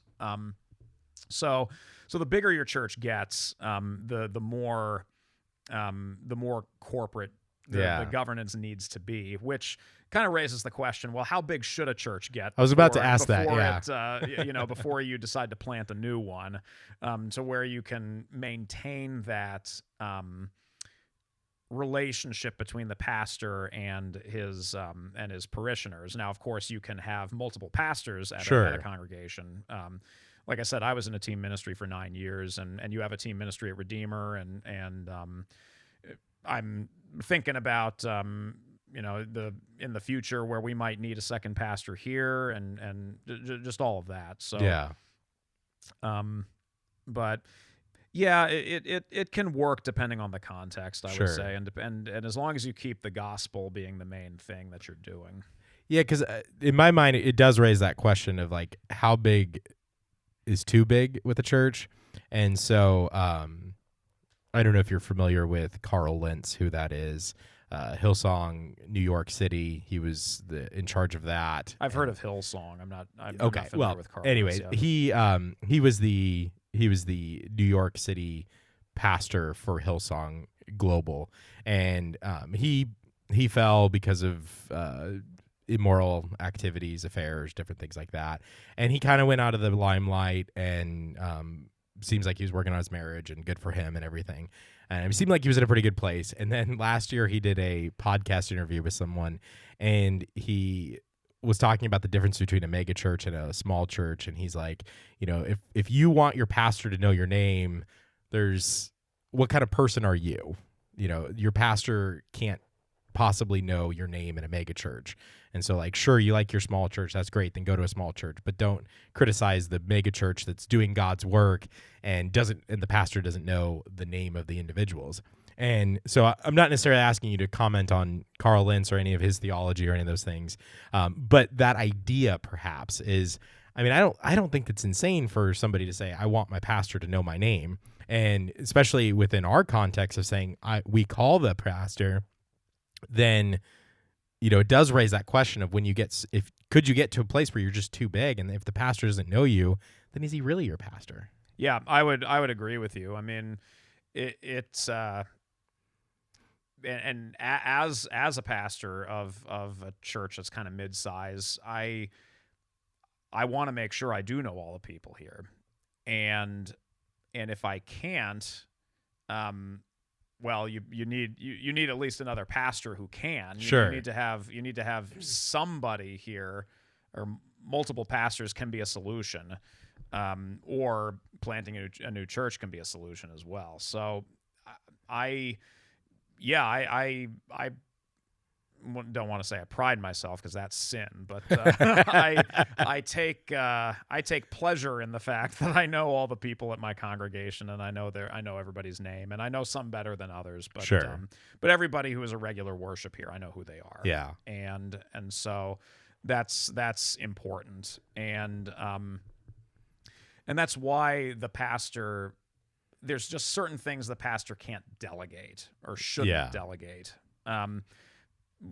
What I do at my congregation here in particular is adult confirmation. When new members come in from outside the Lutheran Church, I personally teach that class. Okay. And that's because I want to know the people who are coming in. Not because I don't think somebody else could do it just as well, but just because it's important for me to know those people if I'm going to be their pastor. Yeah. No, that makes sense. And so there are that's really good answer to all of that. All right, so I want to ask you, so one of the things that you do as a pastor is administer the sacraments. And so I wanted to ask you about consecration rays. Somebody's been reading my newsletter articles. Yeah. No, my pastor shared your article on that, and I just had to ask you about that. So yeah, so every month we have a newsletter article, or we have a newsletter that goes out every month, and I think most congregations have something like that. And I write an article for it every month, and sometimes I have trouble coming up with stuff to write about. So 1 month last year, I think it was. I decided to write a joke article about consecration rays, which is, if you don't know what I mean by consecration, that's when I speak the words of institution over the elements of the Lord's Supper, and we believe that the bread and wine together with the words of Christ makes it the body and blood of Christ. Yeah. And we talked about that the last time we were here. Right. But so what I did in this article was talk about how rays come from my mouth and go on to the elements and kind of magically turn them into the body and blood of Christ. And so I was talking about all these different what ifs, like what if you're in the other room? Does something in the other room get consecrated, or what if there's something in between you and the and the elements? Does it get consecrated? Can it go through metal? Can it go through fabric? That kind of stuff. And I mean, these are. The article was a big joke. Sure. But these are things that people actually think about. Yeah. Because if you do believe that it's the words of Christ that Right. that make the bread and wine the body and blood of Christ, well, how does that work exactly? Yeah. And so the whole point I was making was that, look, it's the word and it's the elements, and it's not like this kind of magic, thing that happens. The thing is, though, a lot of people, there were some people who kind of took me seriously. Oh, did they? And I got some questions about it, and I just said, no, it's a joke. I was just trying to make people laugh. And that's funny. I did something similar with a few years before that with meal prayers, right? Because you say a prayer before the meal, and it's like, all right. So do you say the prayer before the appetizer or before the main course? And if you say it before the main course, does it still work for the appetizer? and how far does the prayer effectiveness go throughout the room? Yeah. Do you need midnight snacks? I mean, so what I decided was that this is a simple mathematical formula. N being the number of people involved, that makes that's the number of feet that the radius extends to. So again, these are kind of joke questions that people will actually sometimes ask themselves, like when should we pray before the meal? Do we do it before the salad, or do we do it multiple times for multiple courses, or what do we do? And it's the point is that you are thanking God for the gifts that He's given you, and for the blessings that He's given you. It's not some kind of like magical hocus pocus formula. So if I forget to pray for my dinner, it's still going to be nourishing to my body. If you forget to pray for your dinner, it's not going to give you E. coli. Okay. Right? Okay. Like I actually saw a Babylon Bee article on this once a long time ago, which was. Like dozens of church members in the hospital after somebody brought a casserole to the church potluck after the prayer was said. It wasn't blessed. Right, exactly. So I mean, people think about this stuff, So the words of institution are not they're not actual magical rays that you're shooting out. That is correct. It's the correct. Word. It's the word. And I apologize to anybody who read my work on that subject and thought I was serious. It was really, really funny. My pastor shared it with us when we were on a trip last month or the month before, and we were just laughing so hard about it. So then I was just thinking of like, if we should get some like warning labels on things, like you're in the consecration ray zone. Right. Yeah. That's not a bad idea. I would encourage that. Don't go into the chancel area during that time, unless you're wearing vestments. Yeah, it can be dangerous. Is that protect you from it? So yeah. Well, I really appreciate this conversation, and I think that it's something that's really a good conversation to have. We just our last 2 episodes have been on the topic of church hurt and about kind of what can happen when a pastor either turns a blind eye to abusive behavior or is abusive himself. And, that doesn't even have to be anything illegal or even necessarily immoral. It could just be the type of language that they use or different things like that, or when a pastor lies. And I told my story on that episode, and it was those 2 episodes, if you haven't listened to it yet, are kind of Judah's story about his church, and his wife came on. And so during that, I kind of told my story, and this was years ago, and I had a pastor, just a really dumb thing, lied about me to the congregation. Basically, it came down to there's a opportunity to serve as the youth director, and it was me and another person who were kind of already serving as sort of co-people. And in front of the entire congregation, he announced that the other person was going to be doing it, which is fine. I wasn't upset about that. And then somebody asked why I wasn't the one doing it, and he said, well, we asked him and he didn't want to do it. Well, I was never asked. I would have maybe done it. I might not have. I wasn't ever given the opportunity to be, asked that. And so it was just a weird lie to just say. And then I kind of was like, hey, that wasn't actually true. And they're like, well, what do you want me to do? Go in front of the entire congregation and tell them that I lied? And Yes. and I felt kind of in a weird spot where it's like, now all of a sudden I feel guilty about bringing it up. And so I didn't push the matter at all. And that was kind of the first of a series of just weird incidences with this pastor. And we ended up leaving because I just couldn't trust the pastor. And so we've been talking kind of about this idea of church hurt. And unfortunately, there's just, there's pastors who do abuse their position in various different ways. Obviously, in the news, if you've even paid just a small attention to evangelical news, you know that it seems like weekly there's a new pastor falling left and right for immoral behavior, affairs, different things like that. And it's not always necessarily like huge scandals either of sexual abuse. It could be financial abuse. We're seeing this a lot too, stealing from the church or something like that. And those things really do hurt people, because you want to trust your pastor. My brother, when he was talking the last couple of weeks, has been talking about how you want to trust your pastor. You expect your pastor and the board of elders to do the right thing in these situations. So we've been talking about that. So I think this is really good to hear, the good that what a pastor's supposed to be doing and the weight that they should have on them. I don't know if you want to talk a little bit. You don't have to, but on that idea of sort of church hurt and how you try to maybe protect from hurting the congregation and just kind of what you think about some of those things. Yeah, I 3 things I'd like to talk about. First, unfortunately, the Lutheran Church is just as susceptible to having these kinds of things happen to it as anything in the evangelical world. I mean, we have sex scandals. We have pastors who are hurtful to their congregation. Yeah. I mean, we have all that stuff too. And so I don't want anybody to get the impression that if you come to the Lutheran Church, you're never going to have to deal with anything like that again.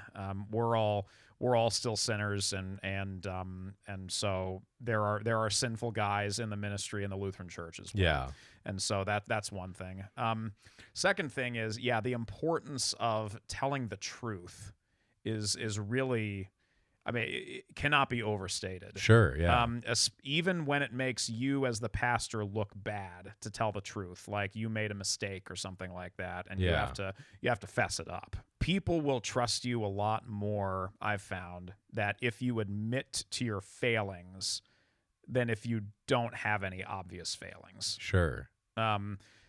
Because if you admit to what you've done wrong, then they will trust you when you say you've done it right. Yeah. So if you're somebody who readily admits when they have messed up, then you insisting that you didn't mess up in a particular instance is going to have a lot more credibility to it. Sure. Yeah. And people are going to take you a lot more seriously and all that kind of stuff. And that's true of any kind of leadership position anywhere.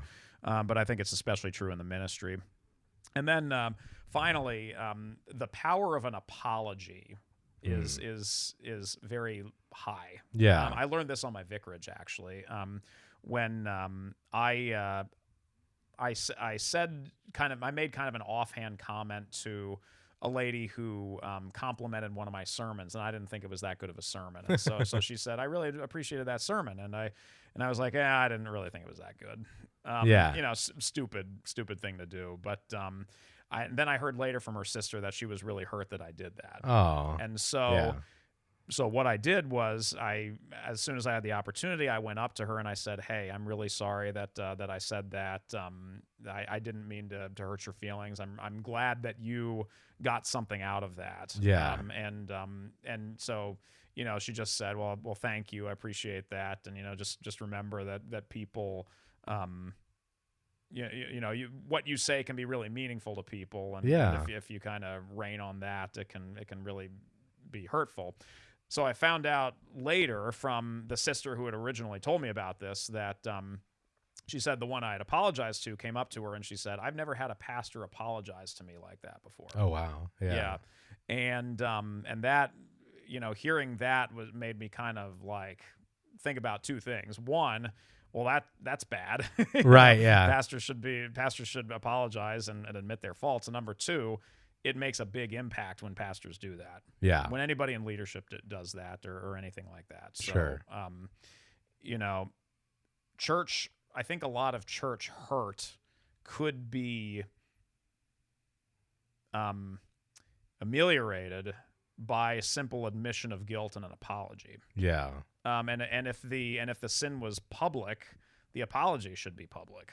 I think because you can't expect that your pastor's never going to do anything wrong and he's never going to hurt you at all. It's more how does he respond if he's confronted with something wrong that he's done. Yeah. No, that's really good. And I appreciate you saying that if you attend an LCMS church, you're not necessarily guaranteed to avoid this. I did make the comment to my brother in the last couple episodes about how I do think that we sort of protect a little bit more than some other groups against some of this because of our formation process. And so, some other denominations don't even require formation or, seminary degrees. Some other groups kind of just, if you want to do it, then they'll let you do it kind of thing, which isn't necessarily a bad thing per se. Like, I don't think those churches are wrong for doing it that way. Obviously, it's different from how we do it. But because of our intensive formation process, it is like you talked about it. I feel like that does sort of weed out somebody who's maybe just looking for an easy opportunity to get into a church and embezzle money or to be an abusive person. And so, like, I think that at least in that sense, we weed out some people that might not be weeded out in other situations. But you're absolutely right. We're still susceptible. I mean, the smart ones can still get through, right? Yeah. But and there is no organization on earth that can prevent some people from coming in and causing trouble. And the church is an easy place to do that because as a pastor, you're looked up to as an authority figure. People trust you. They trust you to tell them about Jesus, and there are a lot of people who just kind of implicitly trust their pastors, and so when they hear, well, God told me that we need to do X together, they might trust that, and that's a terrible abuse of your position and power and influence that you have over people. But I mean, people do this, and it's really sad when it happens. Sure, absolutely. And I wanted to ask you about the opposite side, because we talk a lot about, and almost all of this has been about what the pastor does to the church, for the church, administering these things, serving the church and proclaiming. And yes, there's an element of leading the church, and the pastor can hurt people. But what about when the church hurts the pastor? And this is something that I think is often not talked about, but I was thinking about it after our last couple episodes about, and I know somebody who was a pastor, or he might still be a pastor, but was kind of hurt by the church, by the congregation. And so, kind of speak on that side, because a lot of it is about the pastor serving, but yet the congregation should also not be mean to their pastors. Well, yeah. I mean, there's Paul mentions plenty of times in his epistles about how you should treat your pastor well. Epistle of the Hebrews: obey your leaders and submit to them. Don't make it a burden for them to be your pastor. Make sure you're compensating your pastor properly. All those kinds of things. Yeah. It's of nobody's benefit when people in the church are trying to make things more difficult for the pastor, and nobody benefits from that. Yeah. And just as there can be bad pastors out there, there can be people in the congregation that seek to undermine and just there's actually a book that I read when I was at seminary called Clergy Killers. Okay. That there are people in congregations that are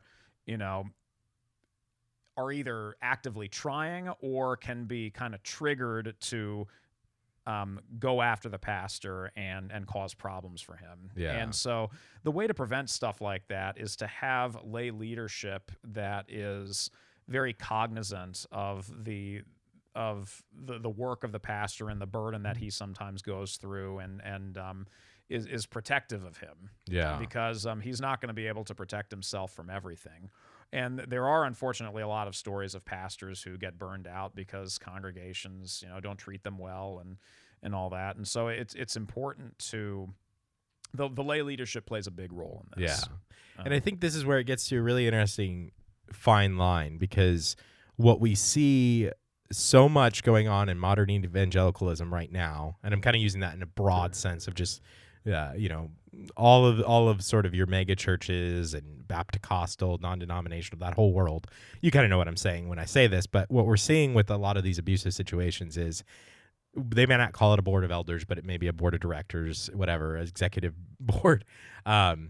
They are covering up for pastoral abuse.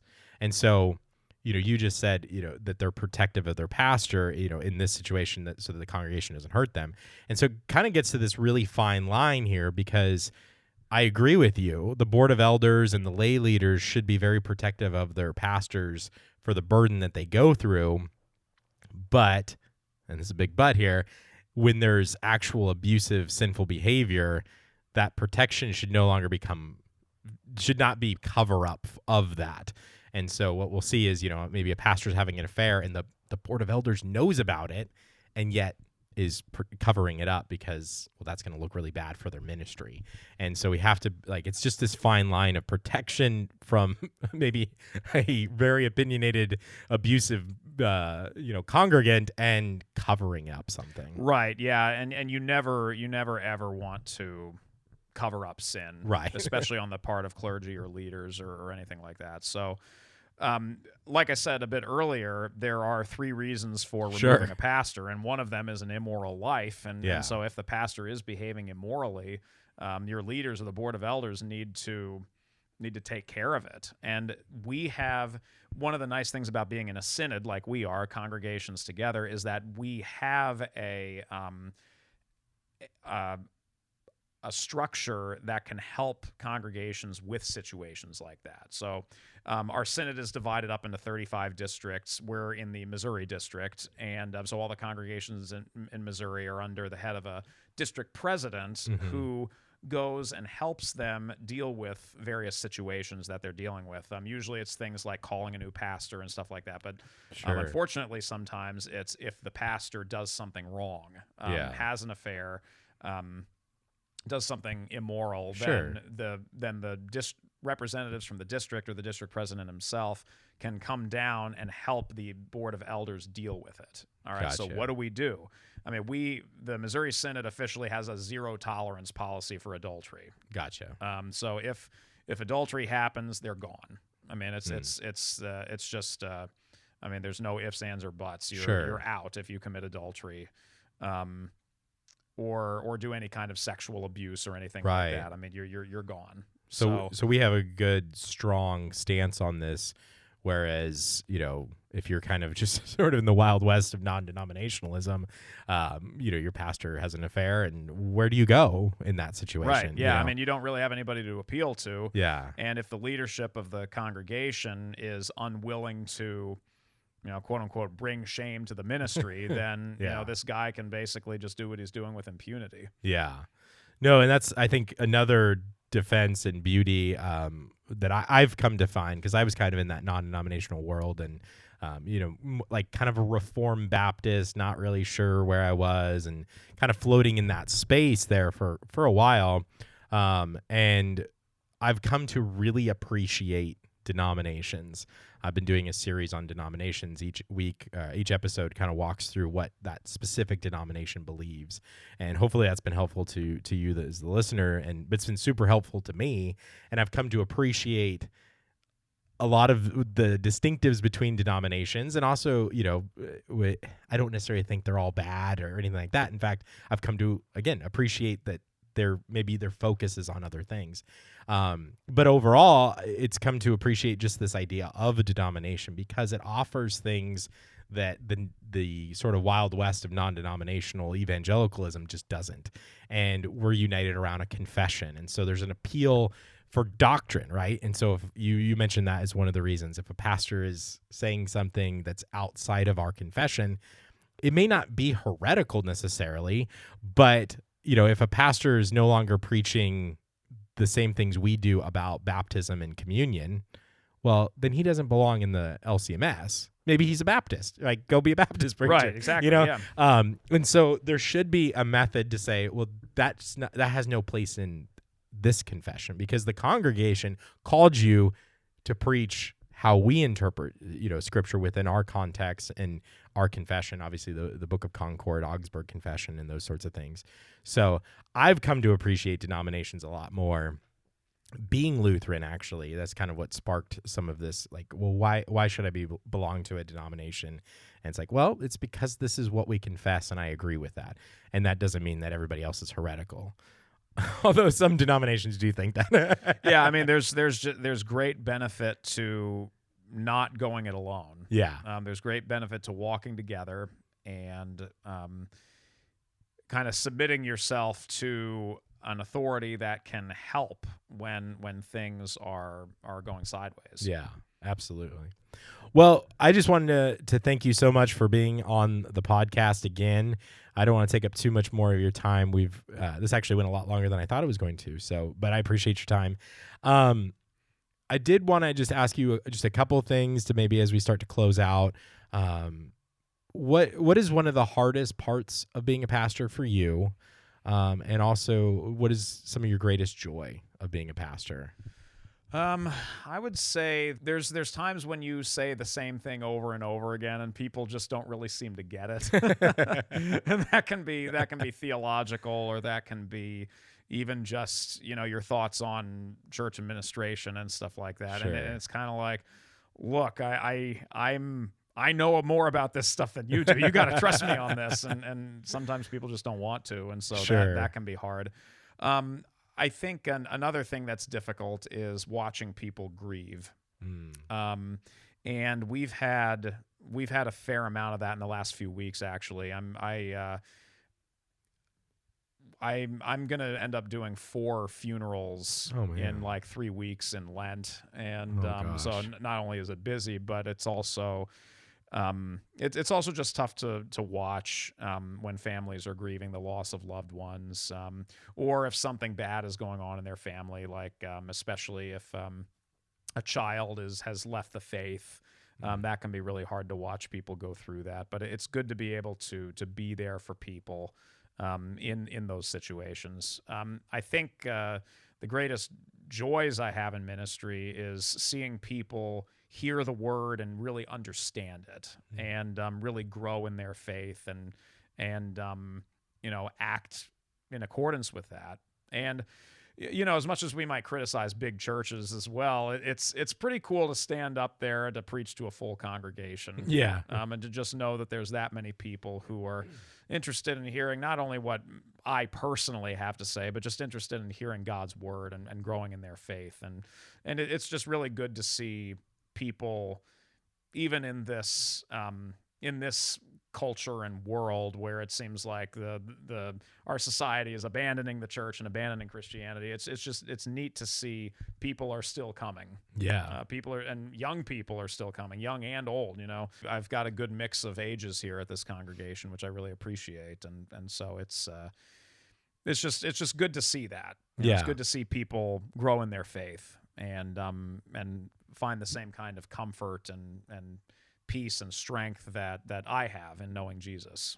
Yeah. No, that's really good. And it kind of ties into another question kind of as we start to wrap up, but what would you like for congregations to understand better about pastors? Yeah, I would say make sure you're evaluating him the right way. That's good, yeah. Evaluate him in terms of his faithfulness rather than in terms of how good of a speaker he is or, how good he looks up there in front of everybody, or in how well he connects with the young people or whatever. Sure. Don't evaluate him in terms of his personal characteristics like that. Evaluate him in terms of, is he faithful in preaching the word and administering the sacraments? Is he telling you about Jesus and the gospel of forgiveness of sins and eternal life and salvation in his name? Is he doing that right? Yeah. That's the most important thing you should be evaluating him on. And that's not to say that you can't evaluate some of these other things or encourage him to maybe preach more interesting sermons or sermons that people Sure. can pay attention to better. But ultimately the main thing is the gospel of Jesus Christ. And I think that's how pastors should be evaluated in the first place every time. Yeah, no, absolutely. I heard a story where I think it was a Lutheran pastor, early 1900s, late 1800s, somewhere around there or whatever. But he intentionally preached monotone because he didn't want anything to distract from the words that he was saying. So he would get up there and basically just be like really monotone because he was like, I just want you to just listen to the words, not my inflections. Yeah, and I would have some issues with that.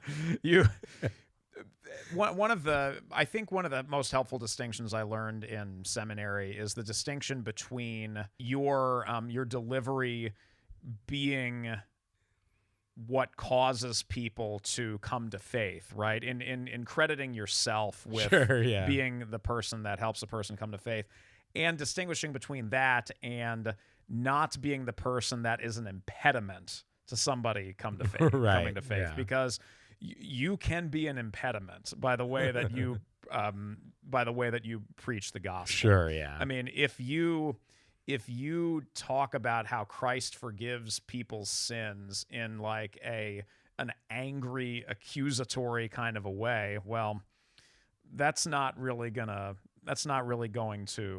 have the same kind of impact that you want it to. Right. So I mean, sermon delivery and things like that are very important. And no, I was just kind of more joking because you were like, don't evaluate your pastor. And I was just thinking about how there was, I can't remember the guy's name right now. And I mean, there's probably others who said the same thing, but just kind of funny. I was like, would his congregation be like, yeah, we want him gone, but he was still faithfully proclaiming the same truth. There is kind of that, there is that strain in Lutheran circles to feel like, well, if I just preach the truth, I'm doing my job and I don't need to do anything else. Well, no.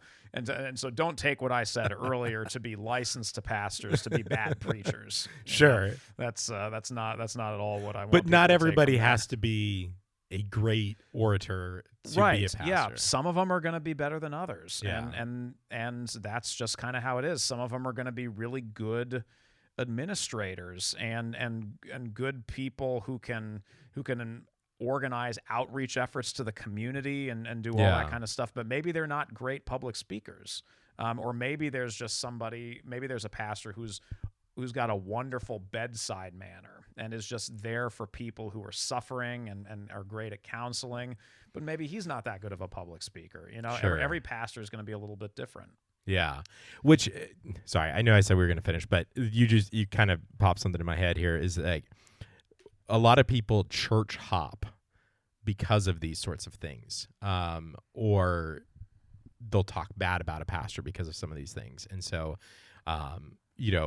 I've literally heard this from people where they'll just be like, well, I really like the worship at that church. And when they say worship, they're usually meaning the music. Like Right, they just sure. like the music there. I like the worship, but the pastor's just kind of boring.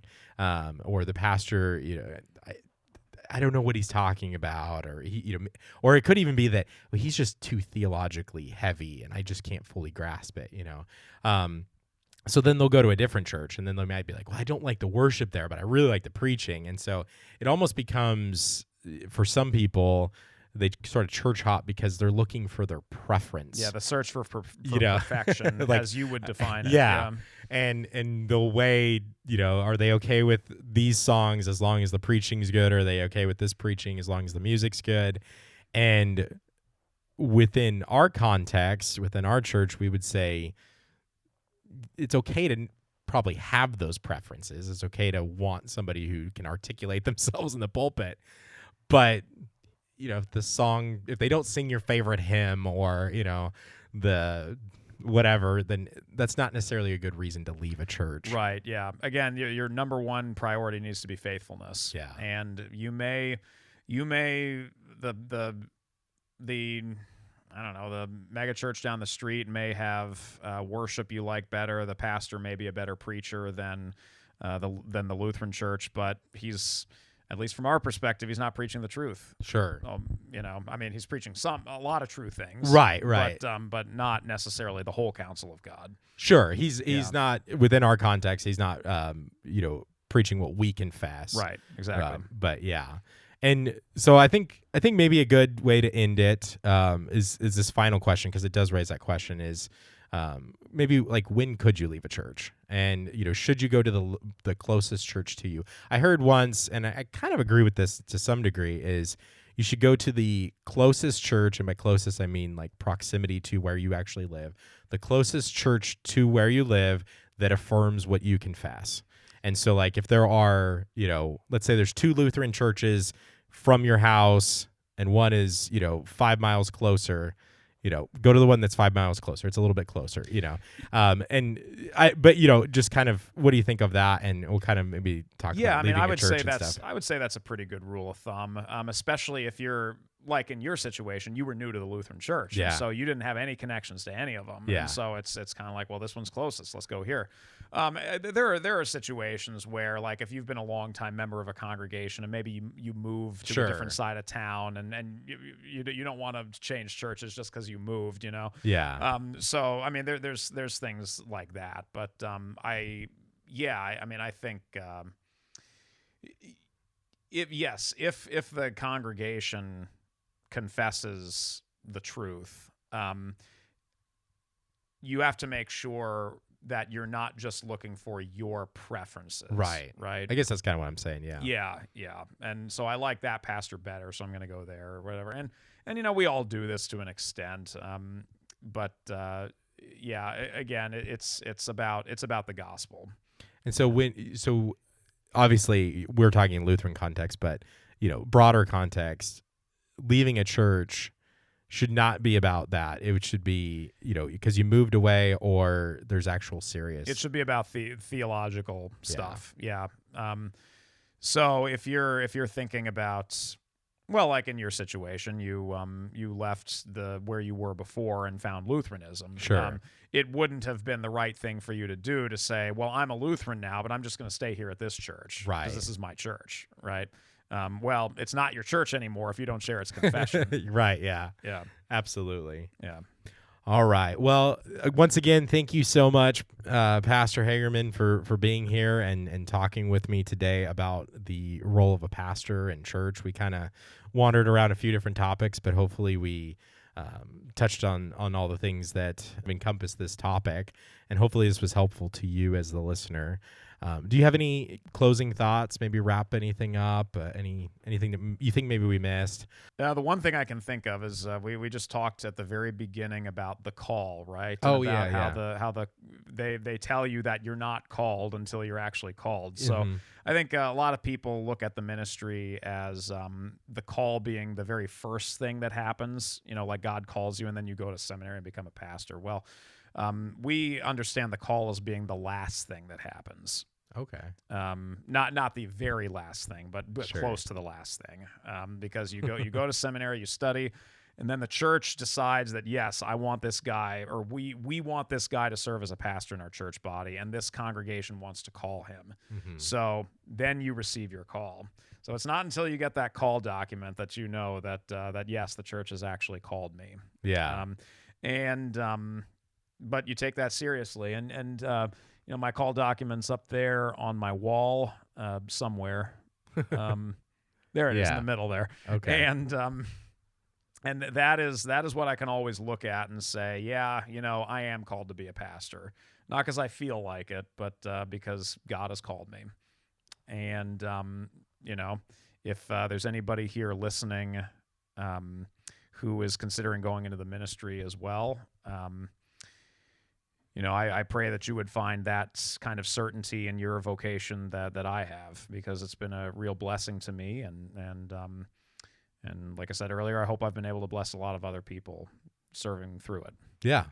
Well, I absolutely. All of that is great, and I really appreciate that. And it's kind of cool that you talk about that, because it's sort of like a lot of things we talk about in Lutheranism. It's extra nos, it's outside of us. And so the fact that you can look up at that and say, yeah, this church called me, God has called me to this congregation, it kind of removes you from the equation in a little bit. Right. And so then you can just walk out in confidence that this is where God wants you, because this is where he's called you to be. Yep. So that's really cool. Thank you so much for listening to the Bad Fruit podcast today. I hope that you've enjoyed my conversation with Pastor Hagerman about the role of a pastor and what that looks like. If you have any questions or comments and would just like to get in touch with us, you can do so at badfruitpodcast@gmail.com. I check that regularly, so shoot me an email and I'd love to chat with you. We're also on Facebook. I'm relatively active on there, post things, do updates, things like that. And so just look for the Bad Fruit Podcast there on Facebook if you want to engage with us. I'll respond back to you if you message or comment on something. Also, just a reminder, we are on all podcasting platforms. So obviously you found us on whatever platform you're listening to this today, but we're also on YouTube. No video yet. That is something that we are having conversations about and how we might be able to make that work. But as of right now, we are still an audio only podcast, but those are on YouTube. So if you're interested in listening to us there, you can. And we also have some wonderful international listeners. As I was kind of looking at where people are listening, and we have representatives in multiple countries. And recently we've had a large group of listeners from Singapore. It jumped through the roof recently. So if you are in Singapore listening, hey, say hello to us. Send me an email. Let me know how you found our podcast. But there was like 200 listeners from Singapore over the last month. So yeah, hi to all of you over there. Thank you for listening to the Bad Fruit Podcast. And we have a pretty decent bit of listeners over in Europe and down in New Zealand. And so to all of our international listeners, thank you. I do see that you're listening, and I would love to hear how you found us. So please email me. I'd just really like to hear that story. Well, thank you so much for listening to the Bad Fruit Podcast today. We will talk to you next time. God bless.